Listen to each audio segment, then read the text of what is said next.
What if I told you that her silence isn't rejection? It's a test. That every ignored text, canceled plan, or cold shoulder is her way of deciding whether you're the one she can trust with her heart. She's ignoring you, and you think it means she doesn't care. But here's what I need to tell you. As a woman who's done this, she's ignoring you because she's falling in love. And that terrifies her more than losing you. I know this because I've tortured men I loved. I've ignored texts for days just to watch them panic. I've gone cold after amazing dates just to see them chase. I've tested 3 guys simultaneously to see who would fight hardest for me. And I enjoyed the power, the control, the way I could make a confident man question his worth with just my silence. Because the deeper a woman loves, the more she needs to test if you're strong enough to handle it. Let me explain something that will change everything. You think you know about female love, but when we love you, it scares us. Not because love is bad, but because love makes us vulnerable, and vulnerability feels dangerous. So, we test you. We pull back to see if you'll chase. We go silent to see if you'll panic. We create distance to see if you'll crumble. Psychology research shows that people with deeper emotional investments are more likely to engage in testing behaviors. We're not testing because we're cruel. We're testing because the stakes are high. I remember the first time I really loved someone, the kind of love that made me imagine a future, consider changing my plans, and feel like I could lose myself, and that terrified me. So I started pulling back, not because I wanted to hurt him, but because I needed to know, if I let myself fall completely, would he catch me, or would he run away when things got real? The only way to find out was to test his strength, to see if his feelings were as deep as mine, to know if he could handle me at my most difficult. But here's what's actually going through our minds when we start testing you. And this internal monologue will shock you. When a woman loves you, she's not just choosing you for today. She's imagining you as the father of her children, as her partner through crisis, as the man who will lead when everything falls apart. And we can't risk giving our heart to someone who will break under pressure. So we create pressure. We withdraw our attention to see if you can handle uncertainty. We go cold to see if you can provide your own warmth. We stop validating you to see if you can validate yourself. Neuroscience shows that women's brains are wired to assess long-term stability through stress testing. These aren't games, they're survival instincts. Because a woman who loves deeply needs a man who can love consistently, even when she's not perfect, even when she's difficult, even when she's testing him. If these insights into female psychology are revealing how we really think, hit that subscribe button. Now, let me break down the testing patterns most women use subconsciously and show you exactly how to pass our tests. When she ignores you, wrong response. Baby, why aren't you texting me back? Did I do something wrong? Right response. Complete silence. Plus, continue with your day. When she cancels plans last minute, wrong response. This is the 3rd time. Why do you keep doing this to me? Right response.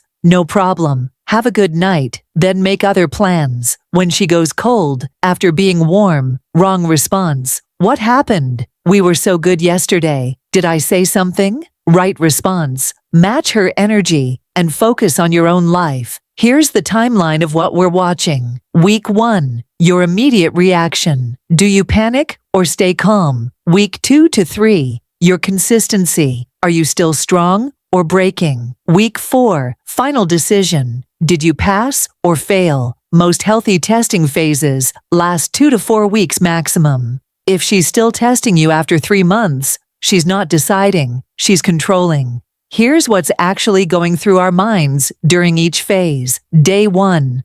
Why isn't he texting? Does he not care? Maybe I pushed too hard. Day 7. He's not chasing. Is he different, or is he just playing games too? Week 2. I miss him, but I need to know if he'll stay strong. Week 3. If he breaks now, he was never the one. Week 4. He passed. I can trust him with my heart. But here's the crucial part. Every day you panic is another day she loses respect. You have 72 hours from the moment she goes silent to prove you're different. After that, you're just another man who failed her test. My friend Sarah tested her boyfriend by going cold for 2 weeks.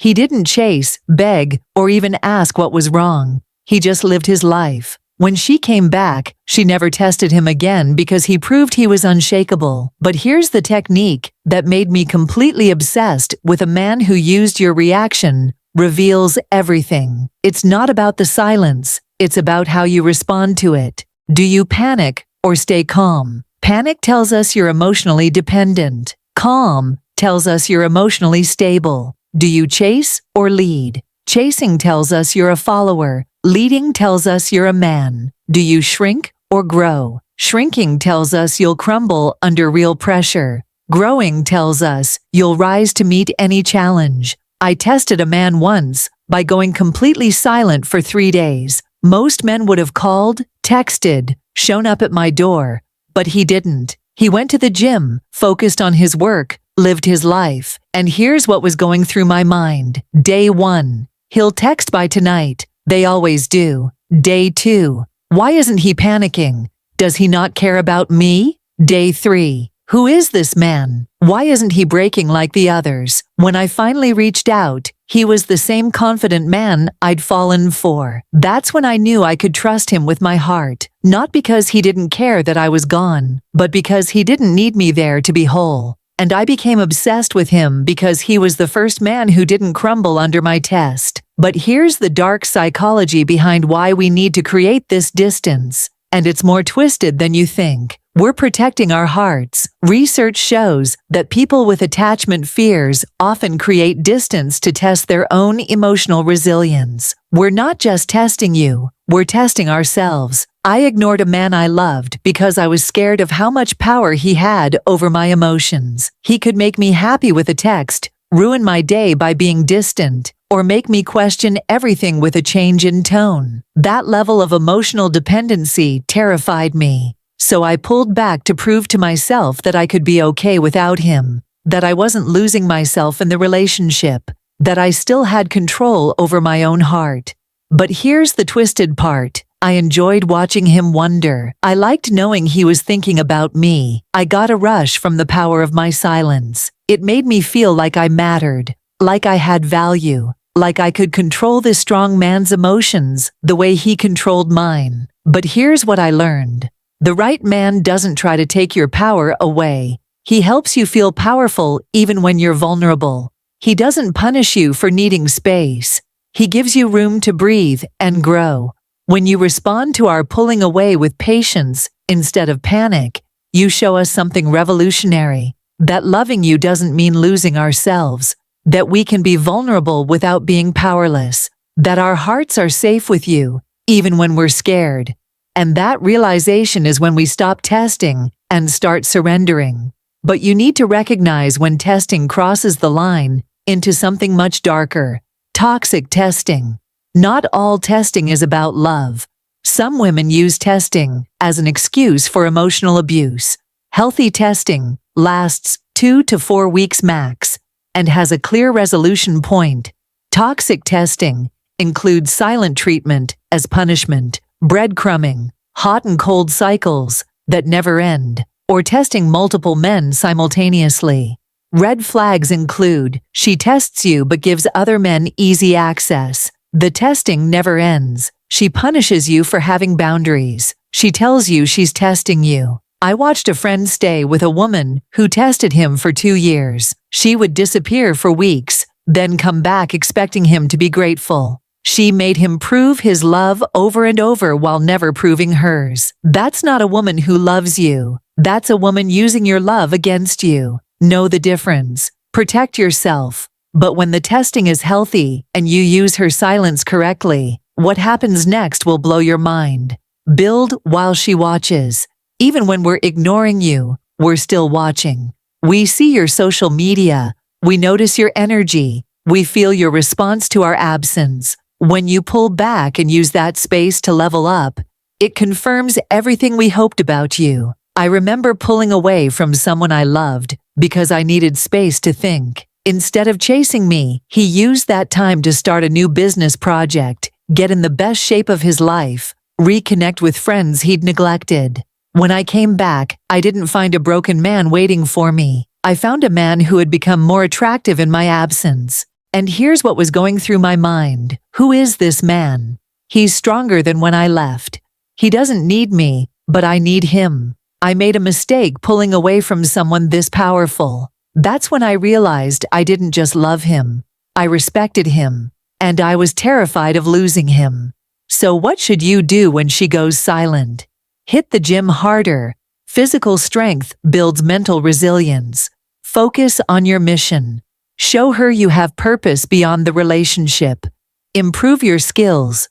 Become more valuable while she's deciding your worth. Strengthen your friendships. Prove you have a life outside of her. Don't do these things to get her back. Do them because you're using her absence as fuel for your transformation. But here's the one mistake that will destroy everything you've built. And 90% of men make it the second she returns. When we come back after ignoring you, we're not done testing. We're beginning the most important test of all. Will you go back to being the same man we pulled away from? Most men fail this test immediately. The moment we show interest again, they drop everything to be available, over-communicate to make up for lost time, and go back to making us the center of their world. But the man who passes this test maintains the energy that drew us back. He's pleased to hear from us, but not desperate. He makes time for us, but doesn't cancel his plans. He's warm, but not overwhelming. I came back to a man once, after testing him for weeks. I expected him to be relieved, grateful, maybe even hurt. Instead, he was exactly the same. Strong, centered man I'd left. Good to hear from you, he said simply. No anger, no neediness, no drama. And here's what was racing through my mind. He's not even excited I'm back. Does he not care anymore? Did I lose him by testing him? Who is this man who doesn't need my validation? That response did something to me. It made me realize I hadn't just been testing him. I'd been testing myself. And I could handle loving a man who didn't need me to complete him. In fact, I wanted to because his strength made me feel safe to be vulnerable. Here's proof that this psychology actually works in real life. Case 1. A businessman. My friend tested her boyfriend by going completely silent for 10 days. Instead of chasing, he started a new workout routine, launched a side business, and reconnected with old friends. When she came back, she found a man who had become more attractive in her absence. She never tested him again. They're married now. Case 2. An artist. I tested someone by canceling 3 dates in a row. Each time his response was, "No problem, let me know when you're free." By the third cancellation, I was the one chasing him. Case 3. An engineer. My sister tested her boyfriend by mentioning other guys constantly. He said, "Sounds like you have good options. Let me know if you want to explore those." Within a week, she was begging for his attention. Here's what all these men had in common. They didn't react emotionally. They didn't chase. When we pulled away, they used our absence as motivation to improve. They showed us their worth wasn't dependent on our validation. The men who pass our tests become unforgettable. The men who fail become forgettable. And when you pass the test, something magical happens. The transformation. When you pass our tests, we stop testing. We stop pulling away. We stop needing to protect ourselves from you because you've proven you're not just a man who wants us when we're easy. You're a man who can love us when we're complicated. That's when our love transforms from fear-based to trust-based, from conditional to unconditional, from testing to surrendering. I remember the moment I stopped testing the man I eventually married. It wasn't because he proved he loved me. It was because he proved he could love me and still love himself. He could want me without needing me. He could miss me without losing himself. That's when I knew it was safe to love him completely, without holding back, without protecting myself, without testing, because I finally found a man strong enough to handle a woman's full love. The question is, are you that man? So final reflection. Now you understand the paradox. If she loves you, she will ignore you. Not to hurt you, but to test you. Not to push you away, but to see if you're strong enough to stay. Not because she doesn't care, but because she cares too much to give her heart to the wrong man. Your response to her silence will determine everything. Do you panic or stay calm? Do you chase or continue building? Do you shrink or grow stronger? The man who understands this paradox never loses, because he knows that her testing isn't rejection. It's the final interview for the most important job in her life. The man she trusts with her heart. If this changed how you see female behavior, smash that like button and subscribe for more psychology breakdowns that reveal what women really think. And here's what you need to watch next: my video on how to handle a woman who hurts you, because understanding why we test is just the beginning. You also need to know how to protect yourself when that testing goes too far.